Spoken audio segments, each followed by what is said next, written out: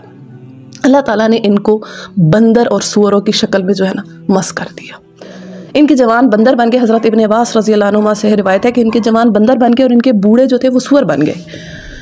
اور مطلب فطرت ان کی انسانوں پر تھی، شکلیں جو تھیں وہ ان کی اس پر ہو گئیں، بندروں اور سوروں پر ہو گئیں. تو جیسے انہوں نے ہیلا کیا، یعنی ہفتے کے دن نہیں پکڑا، اتوار کے دن پکڑ لیا، کام ہفتے والے دن کر لیا اپنا جو نکالنا تھا. پھر اللہ نے بھی وہی کیا کہ ٹھیک ہے اندر سے تم انسان رہو گے، باہر سے تمہاری شکل میں نے بدل دی. وَمَكَرُوا وَمَكَرَ اللَّهُ وَاللَّهُ خَيْرُ الْمَاكِرِينَ. ایک چال انہوں نے چلی اور ایک اللہ نے چلی، اور اللہ نے بہترین چال چلی. تو جو اللہ کے ساتھ انہوں نے ہیلا کیا، پھر اللہ نے بھی آگے سے ویسے ہی ان کو پھر بتایا کہ میرے احکامات کی جب کوئی قوم خلاف ورزی کرتی ہے تو اس کے ساتھ کیا انجام ہوتا ہے. اب اس قوم میں 3 گروہ بن گئے تھے. یہ بات اب بہت غور سے سننے کی ہے. ایک وہ لوگ تھے جو یہ کام خود کر رہے تھے، مطلب مچھلیاں پکڑتے تھے. دوسرے وہ تھے جو خاموش تماشبین تھے کہ نہ تو پکڑتے تھے نہ ان کو روکتے تھے، یعنی کہ نیوٹرل والا جو کیس ہوتا ہے. اور تیسرے وہ لوگ تھے جو ان کو منع بھی کرتے تھے اور خود بھی روکتے تھے.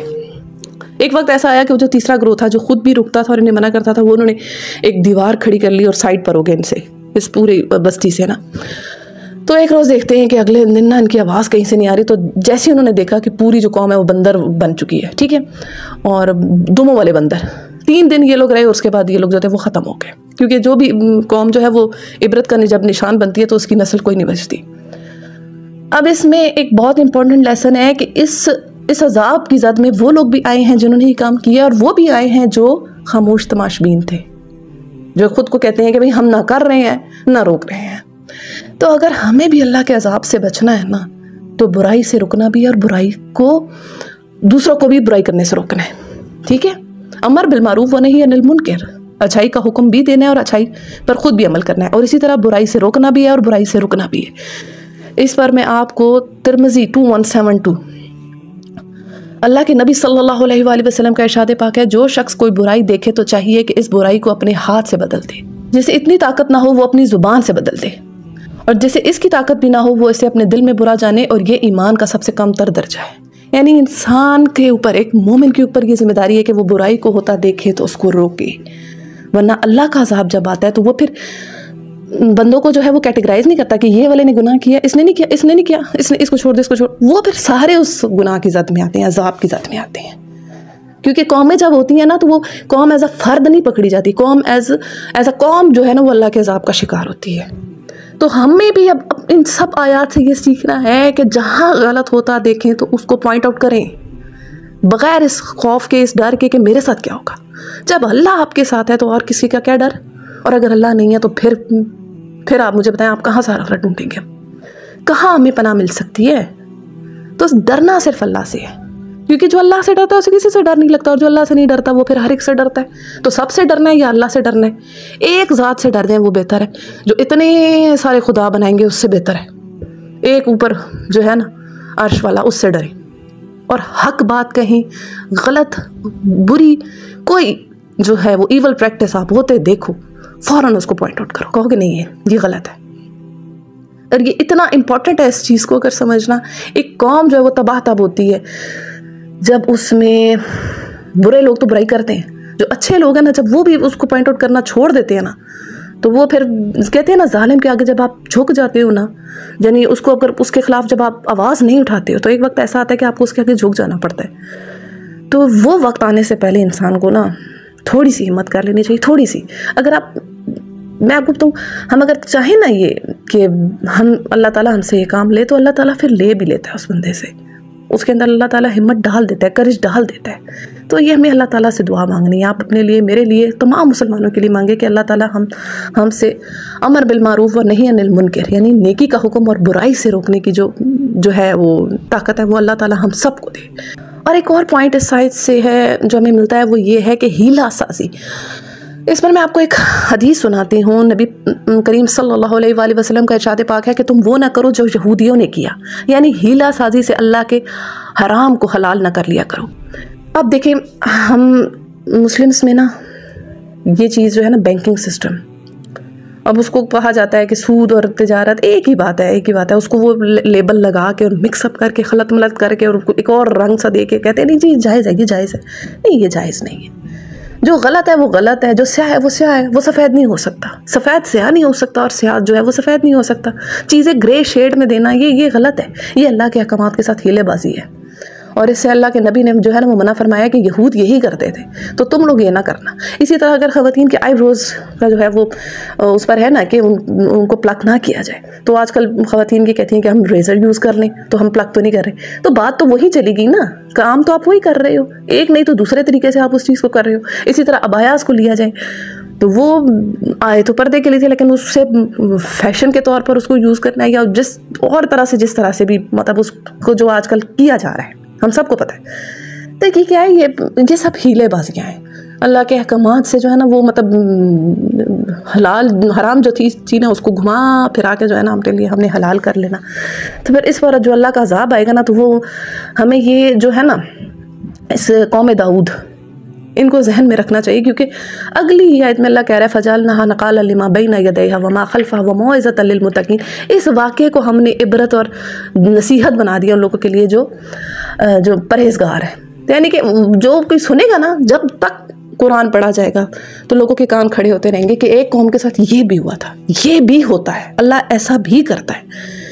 تو ہمیں یہ چیزیں ہیں نا ان کو سمجھ لینا چاہیے کہ ہم بھی اگر یہ کریں گے نا تو اللہ تعالیٰ کا عذاب ہم پر بھی آئے گا، اور آ رہا ہے۔ یہ جس طرح کی مسلمانوں کی حالت ہوئی ہے، ویسے بتا ایسا حصی عذاب نہیں ہم دیکھ رہے، اللہ کا شکر ہے، مگر یہ جو سارا مسلمانوں میں جو آپ دیکھیں ایز اے مسلم امہ کتنی بزدلی، نامردی، سستی اور کاہلی ہے، اور کوئی وقت نہیں ہے، کہیں سنوائی نہیں ہے، کوئی پوچھنے کا نہیں ہے ان کو، کہیں اور جہاں بڑے بڑے ممالک اکٹھے ہوتے ہیں وہاں پہ کسی مسلمان ملک کی کوئی وہ نہیں ہے، ریپریزنٹیشن نہیں ہے، کوئی پوچھنے والا نہیں ہے، کٹ پتلی بنے ہوئے ان کے آگے۔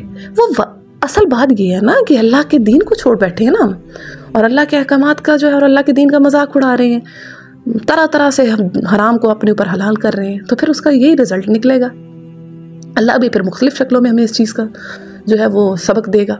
اللہ تعالیٰ سے دعا ہے کہ اللہ تعالیٰ ہمیں ان سب آیات سے سبق سیکھنے کی اور ان پر عمل کرنے کی توفیق عطا فرمائے، اور اس پیغام کو اوروں تک پہنچانے کی توفیق عطا فرمائے۔ دعاؤں میں تمام امت مسلمہ کو یاد رکھا کریں کہ اے اللہ ہم سے وہ کام لے جس کے لیے تو نے ہمیں پیدا فرمایا ہے، اور ہمیں اپنے ان بندوں میں سے بنا جن سے تو راضی ہوا۔